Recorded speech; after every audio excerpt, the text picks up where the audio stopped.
Okay, we're back at the 4910 Heston. Alright, so this thing is in a constant state of upgrades by me. Yes, by me. Whether they're known upgrades or whether they're experimental upgrades. A lot of the stuff that I've done has been kind of known upgrades with a few experimental upgrades, and I am going to do a known upgrade, which is not really an upgrade, but it is an advancement in this baler. Now, I'm not sure whether I'm going to do one or two, but I'm definitely going to do, one to try, then I'm going to cycle it.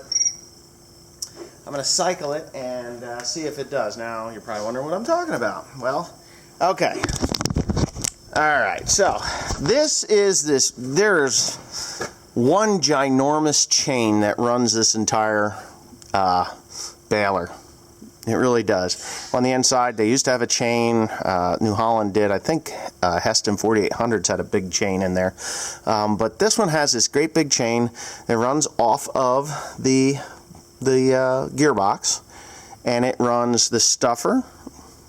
It runs the knotter. So what happens with this is Heston has a timing mark for this thing. And when it trips, the plunger is in a certain position. It is actually all the way back when this thing trips, or almost all the way back when it trips. And I'm going to have Joseph start this thing up. And he is going... What are you putting gloves on? Do you think the key is dirty? No, I just put gloves on. Yeah. Anyways, I'm going to make you buy a few packs of those, and you'll know how expensive. That's $17 a box, by the way. Anyway, with that being said, the stuffer is actually stuffing as the plunger is going forward. It is at the top of its plunger stroke as the stuffer's going forward. And there's plenty of room because the plunger is already to this point when it trips and it starts its journey upward, but it's all the way here when it completes. So what I'm going to do is I'm going to advance the stuffer by one tooth right there. So go ahead and get it started, and I'll show you what it's doing. No, just, you don't have to do that, just start it up. That sounded weird. Okay. As you can see, the plunger's moving. I'm going to trip it now, and it's on its way back. It's already headed forward by the time this thing gets to the front. So there it does its compression stroke. It's going to click right now. There it is. So the theory with this is to get it firing up in there while that thing is still on its way back. And that is to give it more room to get to the top of the bale chamber. And that was told to me by several different Heston 4910 owners that is a thing. So what I'm going to do is I'm going to skip it one tooth forward. It's on its way back. It's still coming back. And it's already on its way forward as this thing is reaching the top. So I'm just going to move it ahead by one tooth. So here we go. We're going to do this. And we're going to, as this thing starts to move, I'm going to hit the brake. Now you can shut it off. Alright, so what I've done is I've got this thing on its way up. And I'm going to loosen this guy right here. And I should actually take a tooth out of that chain because it looks like it's getting pretty well all the way back. I don't know if I don't even know where the hell the master link is on this thing. Maybe we should do that first. Or maybe it doesn't matter. Anyway, I'm going to loosen this up. I'm going to skip that thing forward one tooth. And let's see, which way was that turning? Let me release this brake. Which way does that thing turn? Start the tractor up, because we're not going to guess it. I can't remember. I don't remember, actually, so I got a feeling that it's turning the right way now. It turns clockwise. I think. Just a little. That's all you need to do.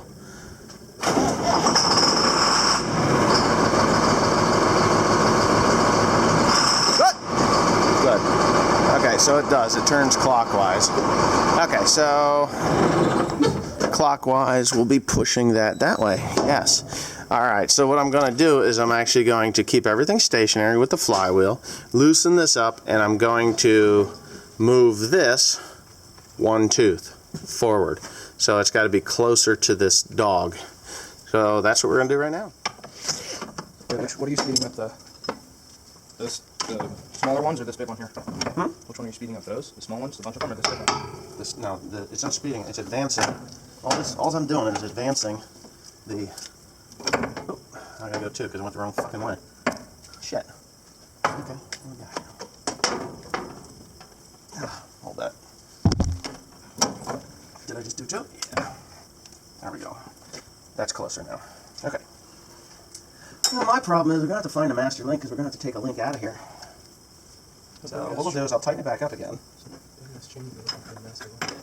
Well, I'll tighten it up again and then we'll run it with a... We'll run it with the thing on and I'll just run air over top of it and blow that shit off the side. What's this air now? Okay, so he's going to finish this up.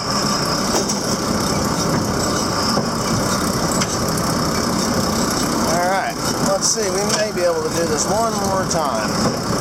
Coming back, still coming back.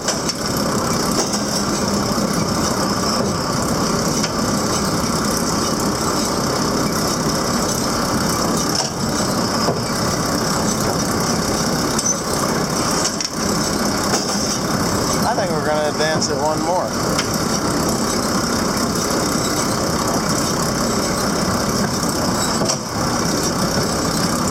Still coming back. Yeah, I got to move it one more.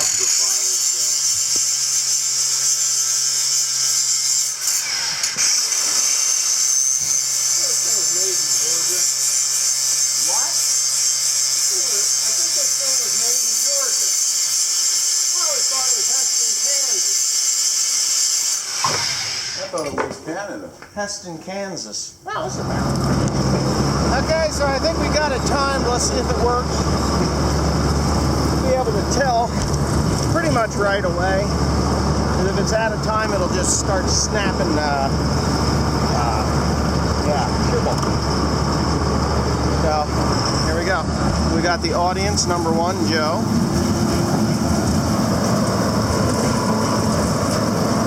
Let's watch the dogs. When it hits the first time, we'll know for sure.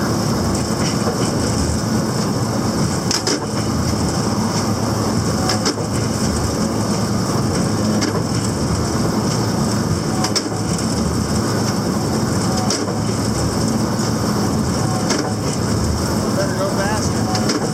Nope. Oh, there goes something.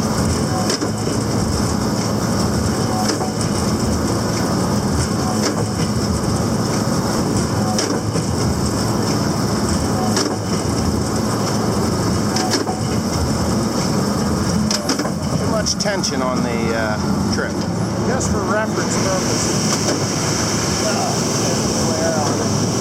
If you don't believe that a 4910 can bale silage, I'm about to prove you wrong. Look how wet that shit is. And it's actually filling the bale to the top. You can tell by the press, by the boards on the top of the compressor. Really doing a good job now.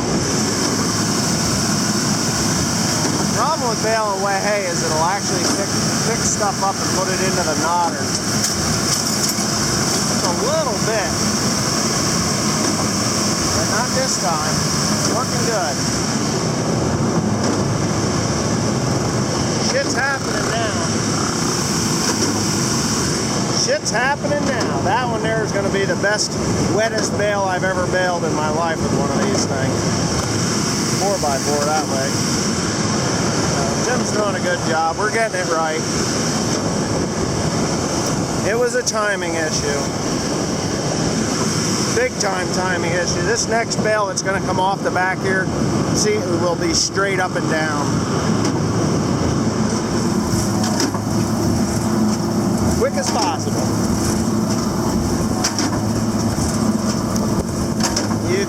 dogs are flicking all the way to the top here. The problem is this is third cut hay. It's not very heavy.